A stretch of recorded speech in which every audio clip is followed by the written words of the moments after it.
So now we're going to begin with a short play, and Gabrielle is going to introduce the play.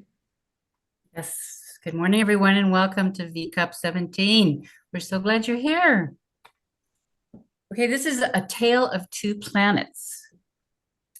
Imagine that you go to a doctor with a lump the size of a coconut by the side of your head, and excruciating chest pain that has been getting progressively worse day by day. You don't like going to the doctor, and you've been procrastinating for almost a year as these symptoms got worse and worse. Now the pain has become unbearable, and you finally look up the nearest doctor and take the plunge. The medical assistant conducts a series of tests, and finally you are ushered in to see the doctor. And in this play, Dr. Rao will play the doctor, and Glen Merzer will be the patient. I'm looking over your test results, and your blood sugar is off the charts. 3 of your coronary arteries are blocked, and that lump by the side of your head is cancerous. So you have diabetes, heart disease, and cancer. I feel awful, Doc. I've been having excruciating chest pains for the past year. There's worse. Your body temperature is 1 degree Celsius above normal. This is serious. You mean I have a fever and it's serious? Yes, the fever is deadly serious. If the fever goes over 1.5 degrees Celsius, that can cause more serious problems. If it goes over 2 degrees Celsius, it can become a runaway fever scenario. So what have you been eating? I'm a cheeseburger man, Doc. I eat cheeseburgers 3 times a day. Been doing it for 50 years, rain or shine. What else? Did you change your eating habits a year ago when your chest pain started? Yeah, come to think of it, I started drinking sickly sweet soda pop about a year ago, and now I can't stop. Before that, I used to wash my cheeseburgers down with lemon tea. That's it. That's the reason for all your problems. You have to cut down drinking sickly sweet soda pop if you want to live. But Doc, I'm addicted to sickly sweet soda pop. They're so sweet and delicious, I can't stop. Look, your fever is serious. It can kill you as your cancer grows and you get a second lump the size of a coconut on the other side of your head. You got to do something about your fever urgently. If I gradually switch over from sickly sweet soda pop to sugar-free sickly sweet soda pop, will that reduce my fever? That's a good start. It might help reduce the rate of increase of your fever. Tell you what, I'll introduce you to a friend of mine who's a sugar-free sickly sweet soda pop salesman. And he can cut you a good deal on sugar-free sickly sweet soda pop by the case. Thanks, Doc. Is that all? Yes, that'll be $1,000 for the consultation. Please pay the cashier when you're leaving. She'll bill you for the test separately. Weeks later, your untreated diabetes, heart disease, and cancer continue to rage on, and you are feeling much worse. Your fever has reached 1.5 degrees centigrade. Does this sound improbable and absurd? Well, this is precisely what we have been doing to the planet until now. A dream team of scientists from around the world under the aegis of the Stockholm Resilience Institute identified 6 planetary boundary transgressions in the life support systems of the planet. By their estimate, climate change is only the 4th worst transgression, and yet that's the only environmental crisis that everyone talks about, just the fever. We are ignoring biodiversity loss, chemical pollution, and nitrogen and phosphorus loading, heart disease, cancer, and diabetes. Even regarding climate change, we mainly talk about the fossil fuels we have been burning for the past 200 years. The sickly sweet soda pop habit, and largely ignore animal agriculture that has been destroying forests for 10,000 years. The cheeseburger habit. Now we're being sold a bill of goods that we only need to switch from fossil fuels to renewable energy to address all of our environmental crises. Next, let's imagine a different scenario as if we live on a planet where we address our problems openly and with integrity. Let's imagine how that same doctor visit might go. I'm looking over your test results and I'm shocked that you're still alive. Your blood sugar is off the charts, 3 of your coronary arteries are blocked, and that lump by the side of your head is cancerous. Oh my God, what can we do? The conventional treatment would be to put you on insulin for your diabetes, a triple bypass surgery for your heart disease, and chemotherapy for your cancer. But I'm afraid that your body may not survive all these procedures simultaneously. Whoa. There's another option that we can explore, which is the lifestyle change. Would you consider that? Yes, Doc, I want to live. The number one thing we need to do is to get you on a low-fat, whole foods, plant-based vegan diet as soon as possible. That would help mitigate all your problems.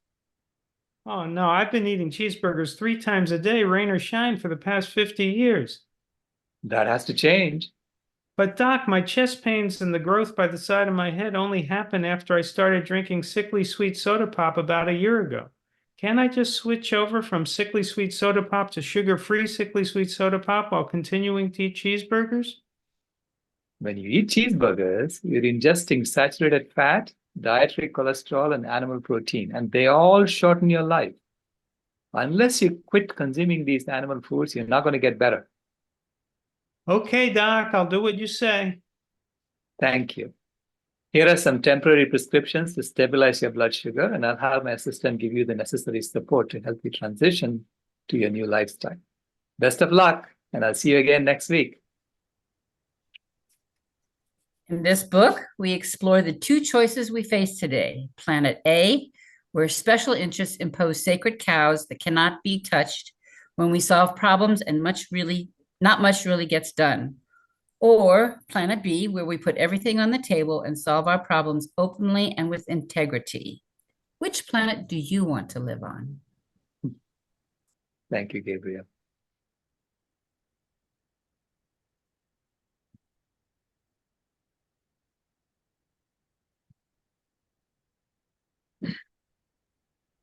So this is Planet B.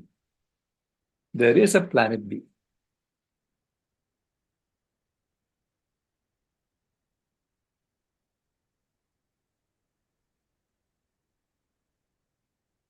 So I want to talk about a planet where we deal with our problems with integrity. And what would happen if we did that? And actually, I want to start with a quote from Glen Merzer, who was just the patient in the play we did right now. And he said, the world is not such a terrible place as long as you look at it wrong.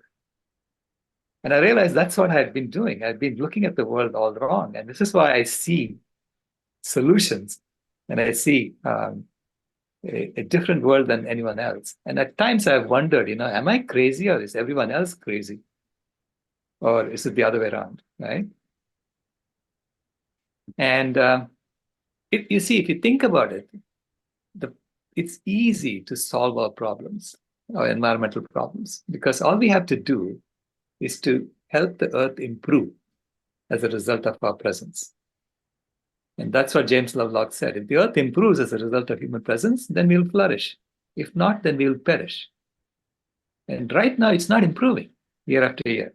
And this is why we are having trouble, right? And I want to give you an example of 2 metros.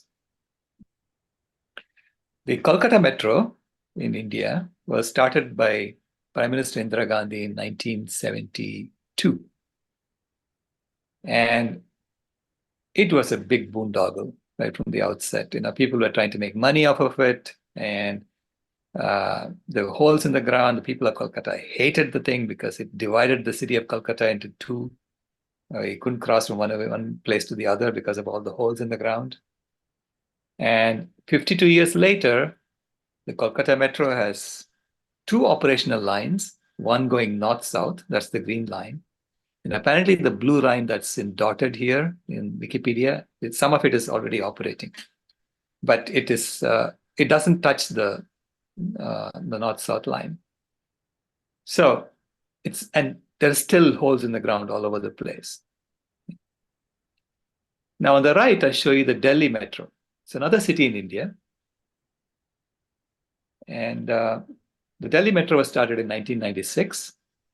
And when they started the Delhi Metro, they authorized the engineer who was in charge of it to do whatever he needed to do to get it to work. So they gave him full power to deal with the problem. And he said, okay, then I won't take any recommendations from ministers or anything like that. So there'll be no corruption. And they said, fine. And they agreed to that because the ministers were also getting stuck in traffic in Delhi. And this was in 1996. He started the Delhi Metro in 1996. By 2002, the first trains were running. Today, so about 28 years later, it rivals the London Underground in the total extent of the trains, of the rail lines. It carries 50% more people than the London Underground on a daily basis.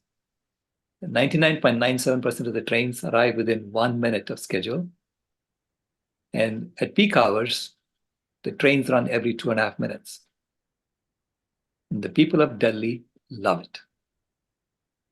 So what happened?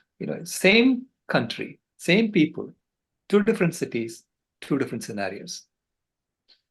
And if you look at why there was such a big change in the outcome, in the Kolkata Metro, the objective function was to figure out how to grab as much as you can for yourself. And the people who are involved in the metro were doing that, right? And they were being interfered with. There were all kinds of problems, right? In the Delhi Metro, the objective was to serve the people of Delhi.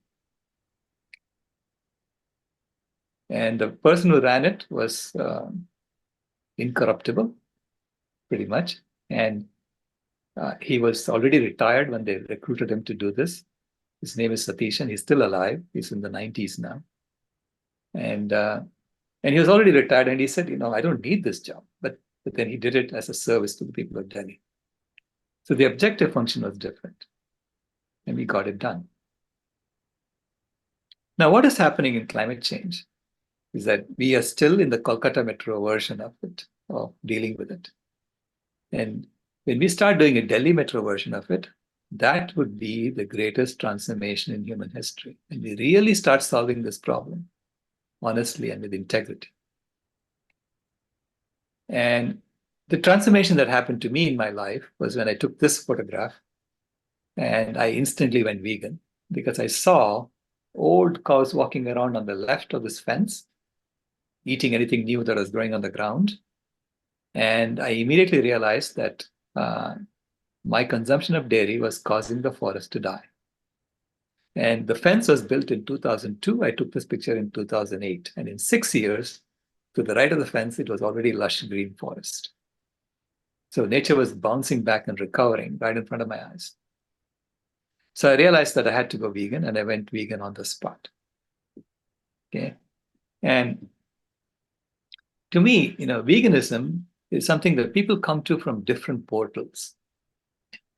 The definition is it's the way of living that seeks to exclude, as far as is possible and practicable, all forms of exploitation of animals for food, clothing, or any other purpose. So from that definition, actually, all of us are vegan. Even those who claim they're not vegan, they're already vegan because they don't want to hurt animals unnecessarily. But people who own that label of veganism come to own that label through these 3 different portals: health, ethics, and environment. Those who do it for health and those who do it for ethics, when you do that, you really don't yet have a sense of urgency because it's health, maybe unless you're really sick, you don't have a sense of urgency. And when you get better, you may say, okay, now I can eat some animals. For ethics, you may say, we've been exploiting animals for 10,000 years. So what's the hurry, right? Why do it now? But when you do it for the environment, you have a sense of urgency. Okay? At least I felt that sense of urgency. I felt a sense of urgency as if my home was on fire. So imagine that your home is on fire and your children are in the room above the garage and they're playing and they're squabbling with each other. And the parents are saying, don't squabble, don't fight. And then they're going and turning up the AC. It's getting hot in here and cranking up the AC. And you are outside watching this. Wouldn't you scream at them and say, hey, get out or do something, put out the fire? So that's the way I felt, right, when I realized what was going on. And by the way, this is our home in New Jersey that caught fire, and our children were in the room above the garage. And they came running out, and I was in the kitchen making coffee. It was early morning. And the fire was caused by a design flaw in the car that I bought the previous day. And so my son came running out saying, "Dad, there is smoke coming out of the vents." And I was in the middle, I was actually on a phone as well with someone, and I was making coffee. And I told him, "Don't worry about it. It's the heater just came on, so it must be the heater." And he went back. He came running out again saying, "Dad, there's black smoke coming out of the vents." And this time I went and looked, and sure enough, as you can see, there was black smoke coming out of the vents. And I ran downstairs, opened the door to the garage, and the car was spitting flames at me. And my only thought at that point was, how do I get my children out of there before the roof caves in on them? The roof of the garage caves in on them. And so I ran upstairs, grabbed my kids, and I hit the alarm. And the policeman came and took this picture. He came within a couple of minutes and took this picture. And then the fire engine came within 5 minutes, and they put out the fire. But we were out of the house for 8 months, and we rebuilt our home. Okay. Now we have the same situation on our planet. The Stockholm Resilience Institute did an estimate in 2009, and then they announced that there were 3 major fires on the planet. And there were some parameters that they couldn't assess whether it's above the threshold or not. And what they're saying is that there are life support systems on the planet, and we have been messing with them with our activities. And 3 of them have gone to the red zone, which means that if we leave them in the red zone, that will kill life as we know it. Okay? There were 3 boundaries that they estimated were crossed in 2009. And in 2015, they said 4 boundaries were crossed. And in 2023, they said 6 boundaries were crossed. So as if there are 6 major fires on the planet. And any one of these fires, if you leave them alone, will kill life as we know it on the planet. And yet, I see people walking around playing golf when the planet's on fire. The reaction is not the same as the reaction that I had when I found that my house was on fire. So as if there is some kind of psychopathy that we are dealing with, right? And I realized that there is a bit of that same psychopathy within me, not just in people out there, within me. Because I was, in 2014, I was reading the Living Planet report from the World Wildlife Fund, which said that between 1970 and 2010, we killed 52% of all wild animals by total weight. When that report came out, I did an extrapolation. I assumed that we were killing wild animals proportional to the size of our economy. And I was calculating to see when are we going to hit 100%. And the answer was 2026. Now, I was shocked when I made that calculation. And I was wondering, if by 2026, if we're going to kill off almost 100% of all wild animals, why isn't everybody screaming about this? Why isn't everybody working on this? Then I thought maybe my calculations were wrong, and that I'm going to wait until the next report comes out in 2016 and verify whether my calculations are correct or not. Now, to me, right now, looking back, that was a form of psychopathy, because I didn't empathize with the wild animals dying off like that. I mean, the fact that 52% of them have been killed off in 40 years, I should have been raising a hue and cry right then and there. Anyway, so I regret that now, right?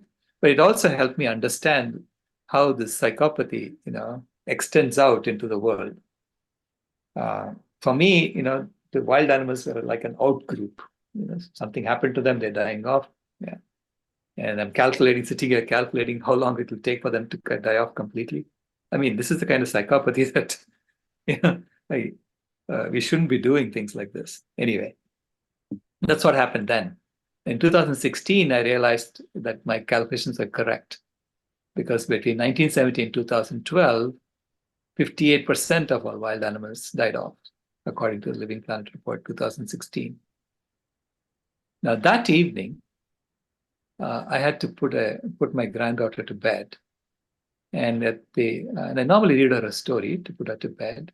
And at the end of the story, she asked me, Grandpa, who were the first human beings? Now, I have promised her that I'll never, ever lie to her. And so I tried to explain evolution to a 5-year-old girl.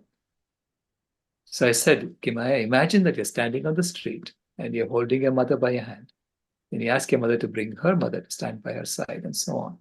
So you create a long line of mothers on this side of the street.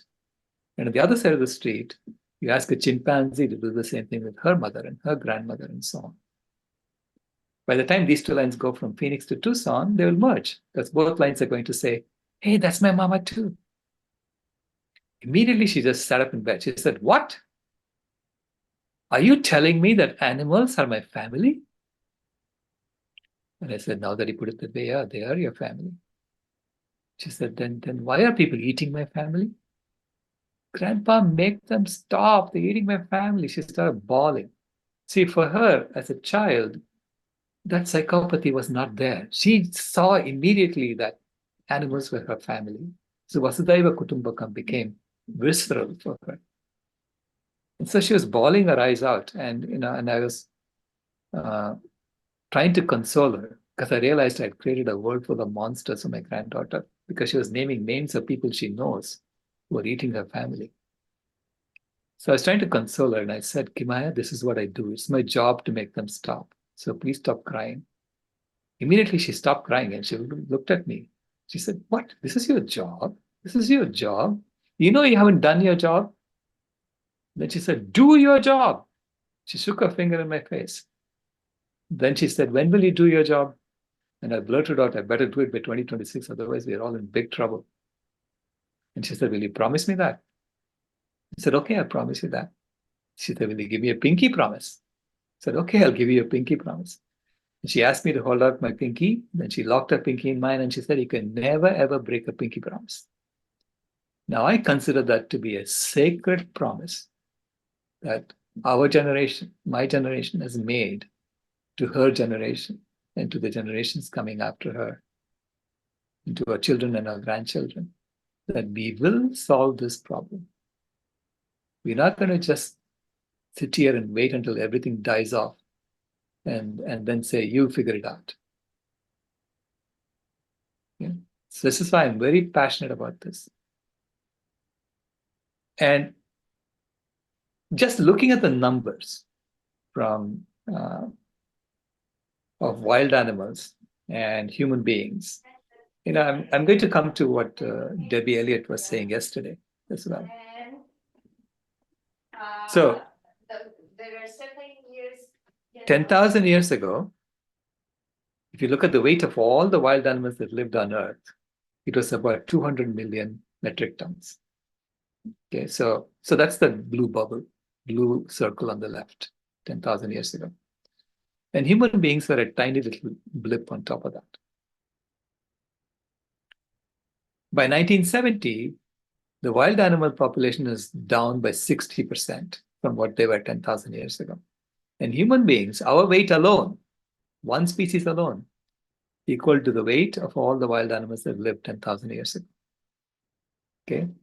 And our farmed animals were double our weight, and the equivalent biomass of farmed animals. What do I mean by that? Because the farmed animals are all young animals, okay? They're infants. So they're eating way more than their weight. So if you only look at the weight, you're not looking at the total impact of the farmed animals. So you have to look at what they're eating. And if you look at what they're eating, their equivalent weight is triple the weight of all the human beings that were there on Earth in 1970. So clearly, this was an unsustainable situation in 1970. You can't leave things like this and expect the ecosystem to thrive. And by 2010, we had wiped out 52% of all the wild animals from 1970. So which means they're 52% down from the one that was 60% down.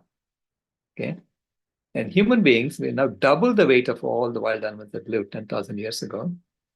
And our farmed animals, we're presenting a profile of a biomass that's 9 times the weight of all the wild animals that lived 10,000 years ago.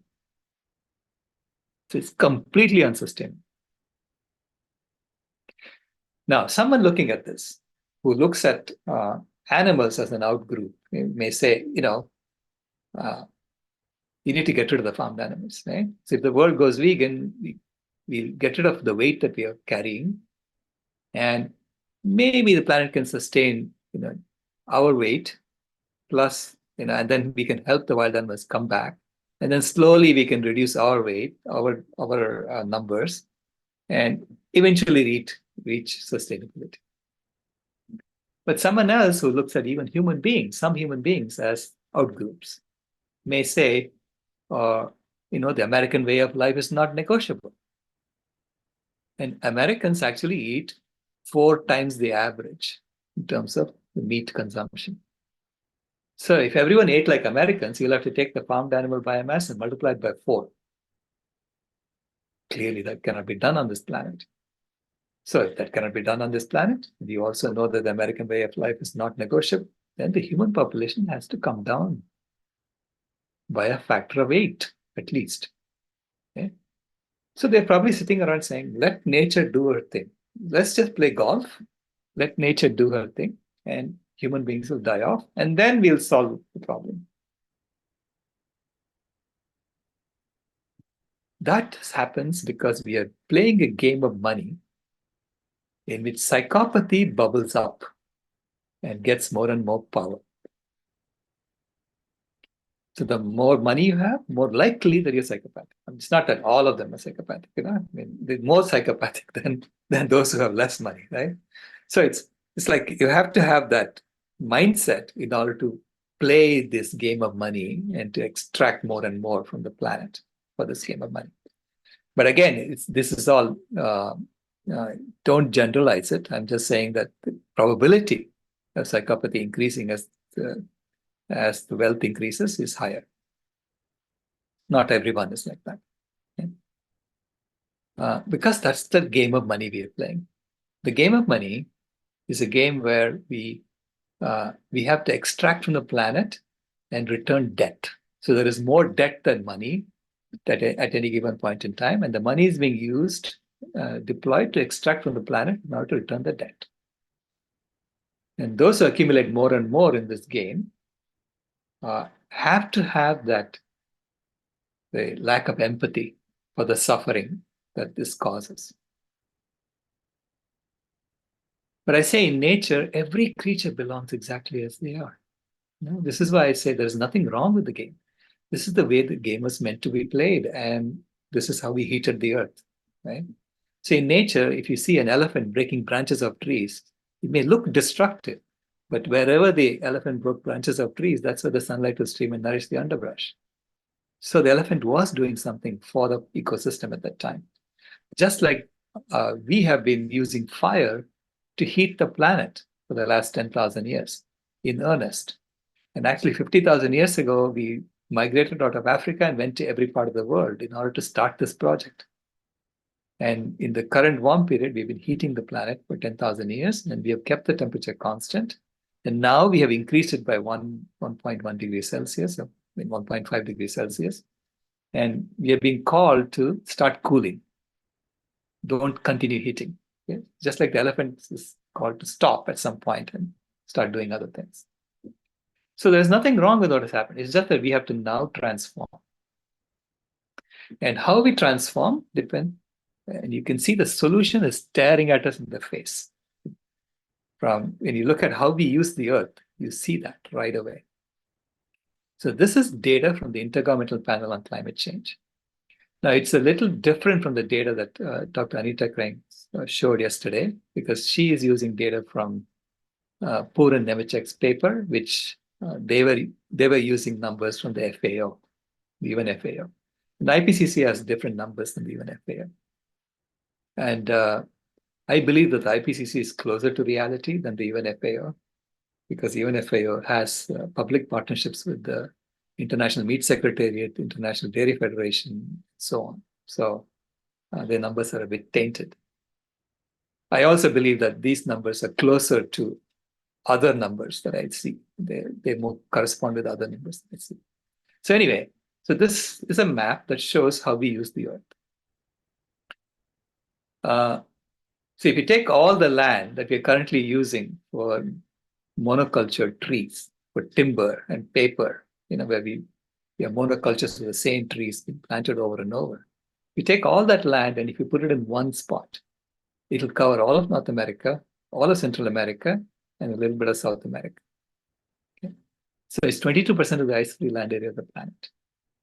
If you take all the original forests and put it in one spot, it'll cover the bottom half of South America. That's 9% of the land area of the planet. So together, if you did this to the planet, you will notice that almost all the trees on the planet are in the Americas. There are hardly any trees in the rest of the world because we have cut over the last 10,000 years, we have cut half the trees on the planet. There used to be 5 to 6 trillion trees. Now there are only 3 trillion trees. So all the trees will be in the Americas.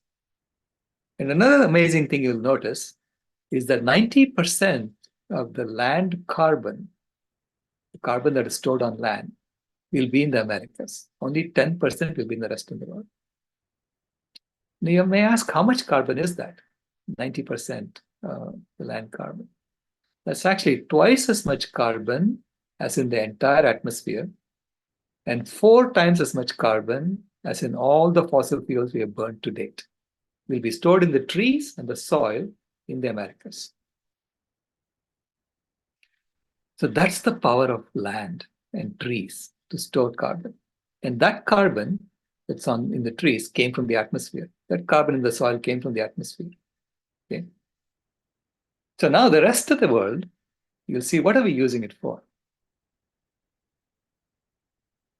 If you take all the land that we're using to grow the plant foods that we eat directly, the fruits, nuts, vegetables, grains, and seeds, and if you put it in one spot, it'll cover Australia.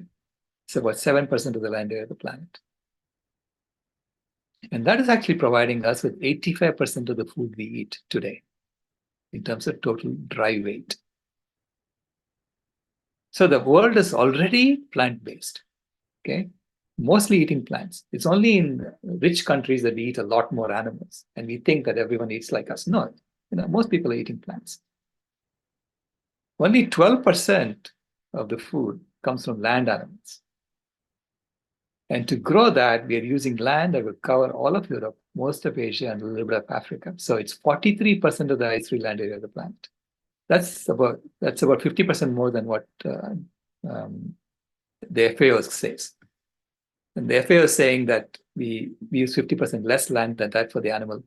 And they're claiming that all the other land is for the wild animals. And wait a minute, there are hardly any wild animals. Are you giving up all that land for wild animals? I mean, there are no farmed animals in the timberland, no farmed animals in the original forest, really? I mean, when I go to India, I see cows walking around everywhere. But that's what the FAO is claiming. So the IPCC is saying 43% of the ice-free land area of the planet, and I buy their numbers. And then 16% of the land is deserts. And I believe the deserts mostly are created by the animal agriculture industry also. Biofuels is a small portion. That's the bottom half of South Africa there. And if you take all the cities, railroads, highways, all the built land and put it in one spot, it will cover Madagascar. It's only 1% of the land area of the planet. Okay. So this is how we use the land. This is how we use the earth. And the remaining 3% of the food we eat comes from the ocean, for which we have been destroying the entire ocean. We actually bottom trawl an area the size of South America every year to get the fish. We have 10 times as many ships as we did in the 1950s, and our catch is half of what we were catching in the 1950s. And to catch those fish, we are actually using big data software and GPS hardware, and we are able to detect fish that are 2,000 feet below sea level, and we go and grab them from there. If you keep doing that, how many years can you do this before you wipe them all out?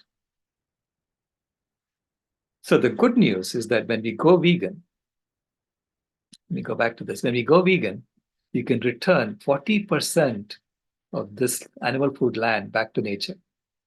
Okay? And you can return the entire ocean back to nature. And you can even regenerate forests in the deserts if you want. And you can bring back the 3 trillion trees that we cut. And if you bring back the 3 trillion trees that we cut, we have the potential to sequester 4 times as much CO2, 4 times as much carbon as in all the fossil fuels we've burned to date. So can we not reverse climate change when we do that? Of course we can. So we have to start knowing that, okay, that we can solve climate change if we want to do that. And not only can we solve climate change, you can quench all 6 planetary fires if the world goes vegan. The smallest fire is freshwater change. And if you return 40% of the land back to nature and return the forest on that land, that will reverse, that will bring more fresh water, make it available to wild animals. Second is land system change. If you return 40% of the land, that will also go from red towards green. The third is climate change. So it's not even the worst transgression, right? The fourth was transgression. And there, as I pointed out, if you bring back the 3 trillion trees that we cut, we can completely reverse climate change. Then comes the nitrogen and phosphorus cycles. And there that comes from the fertilizer we use to grow crops. And half the crops are being fed to animals. And therefore, if you stop eating animals, then that will also go from red towards green. I don't know if it'll hit green, but it'll go towards green.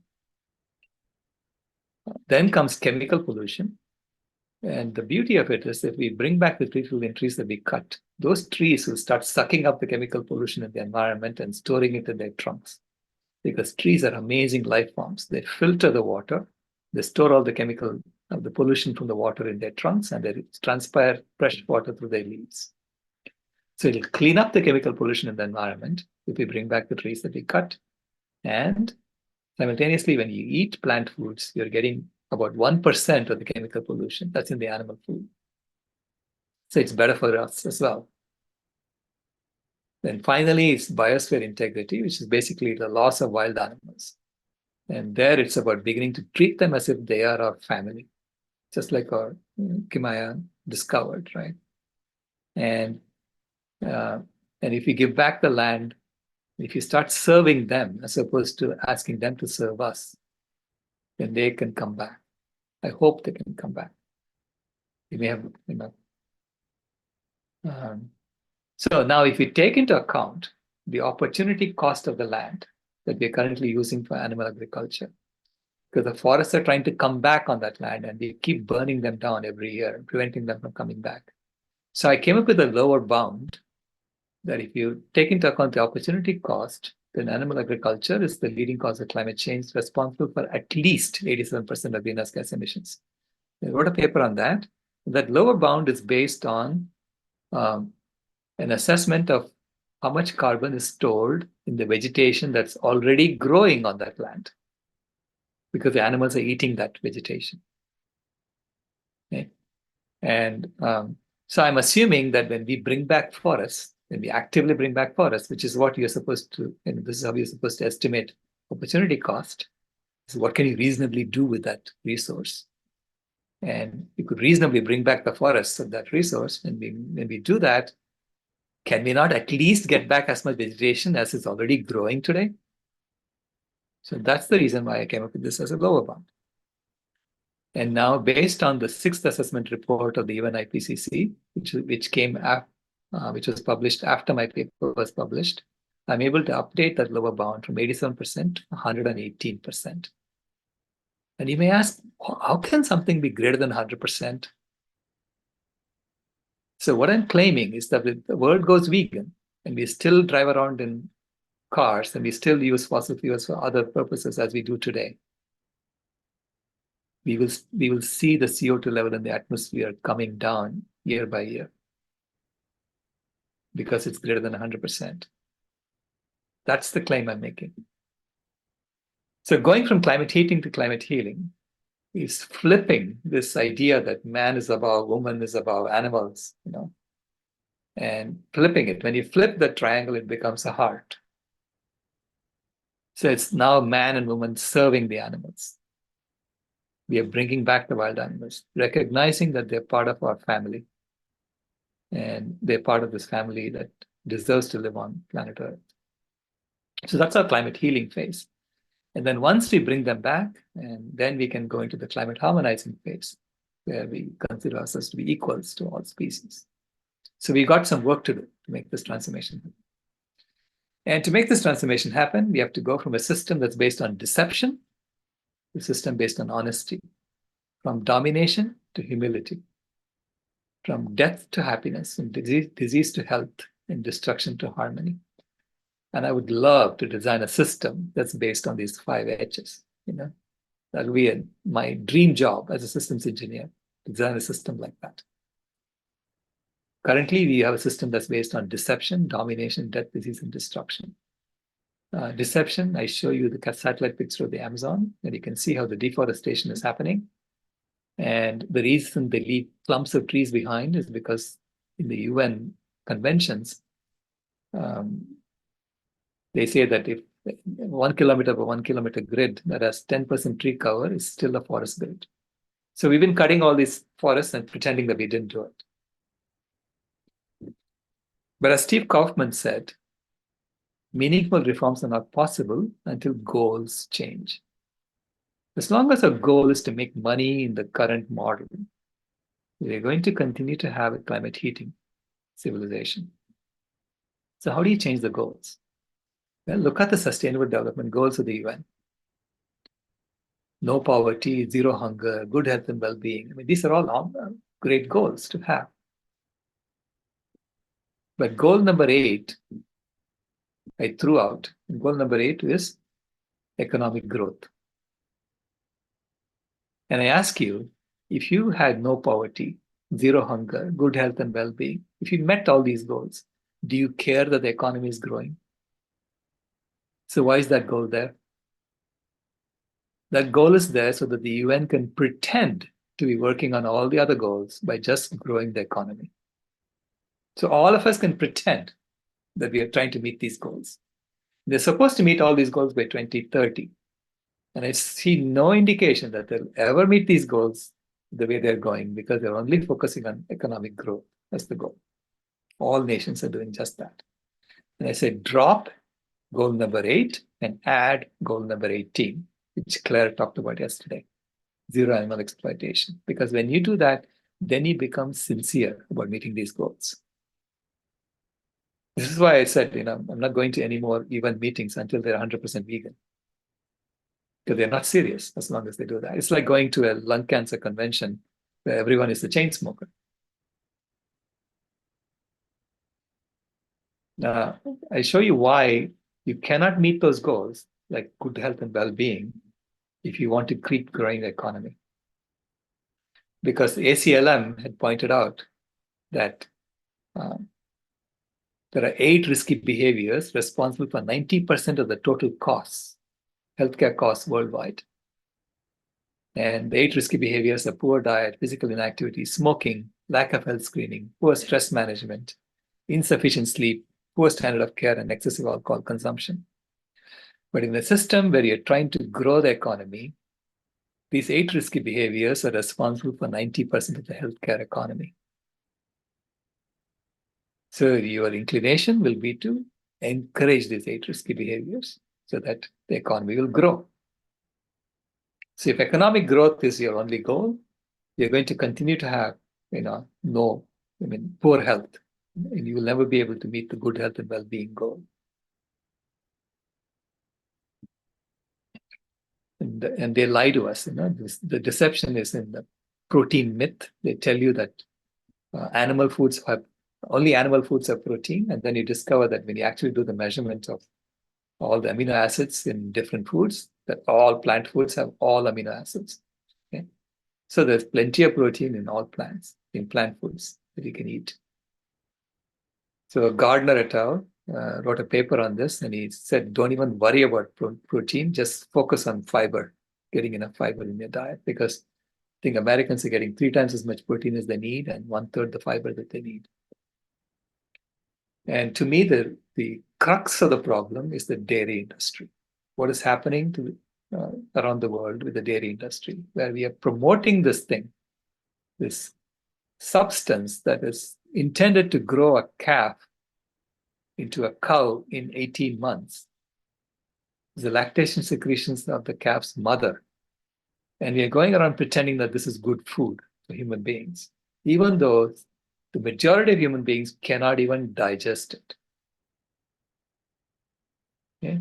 The people who can digest it are mainly in Europe, in North America, and even for them, it's not good food. It's horrible food for them also. But they can at least digest it. 60% to 80% of Indians cannot even digest it. And yet India is the leading producer of milk in the world. That's such a topsy-turvy situation. And our governments are supporting this thing. So to me, dairy is the root of colonialism, is the root of this problem. And we need to root it out if we want to solve our problems. It's a social justice issue as well.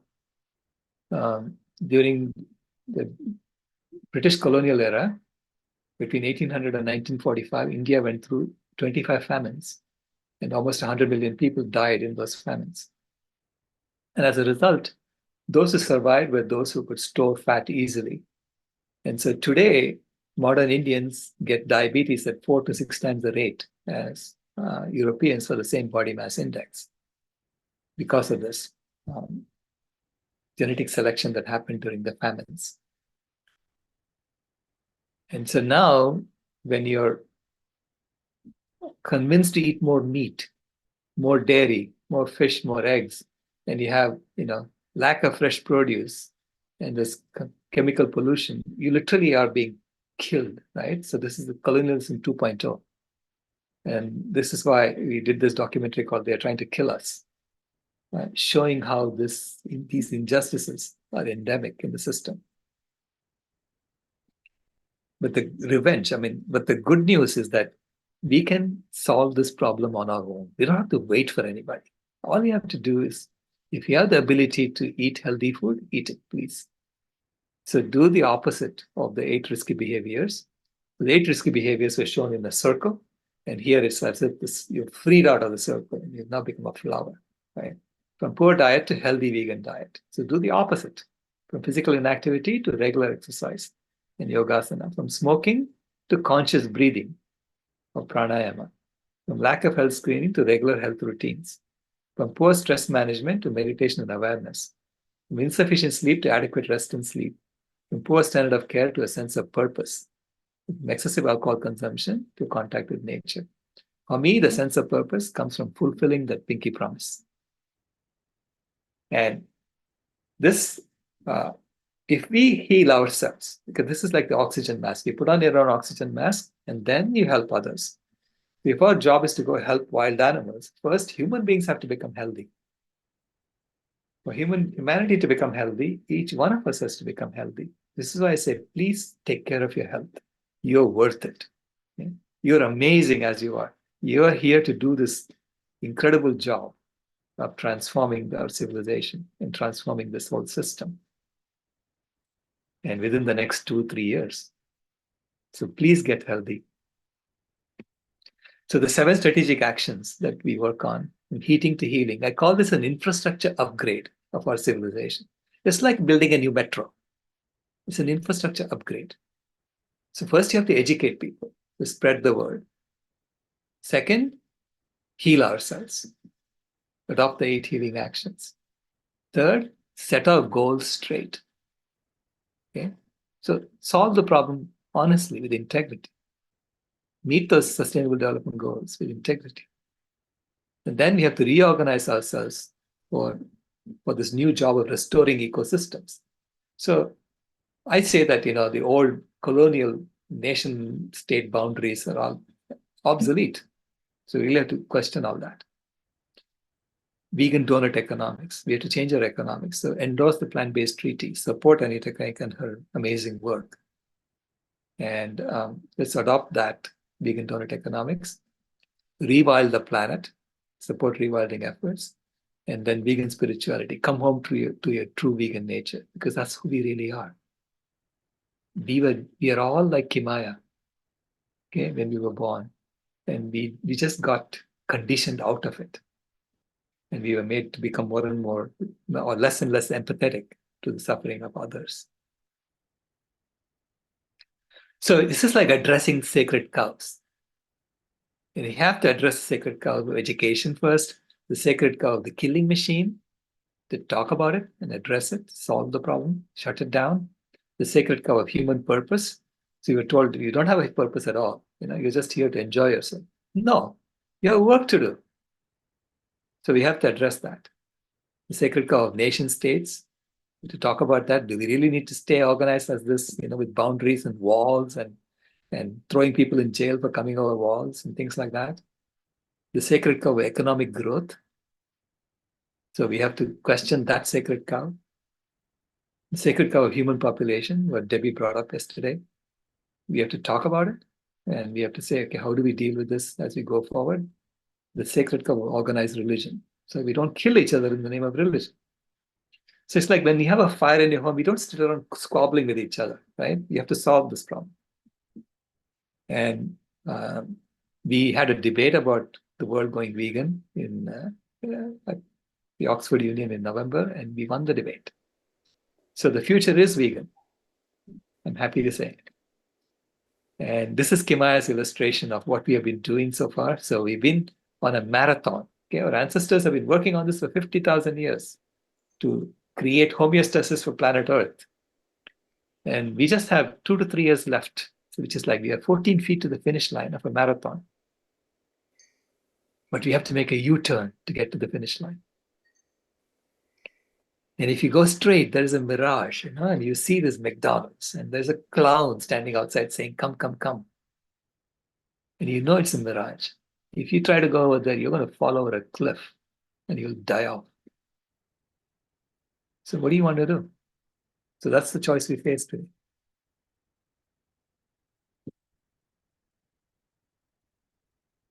Thank you. I'm sorry I went over time.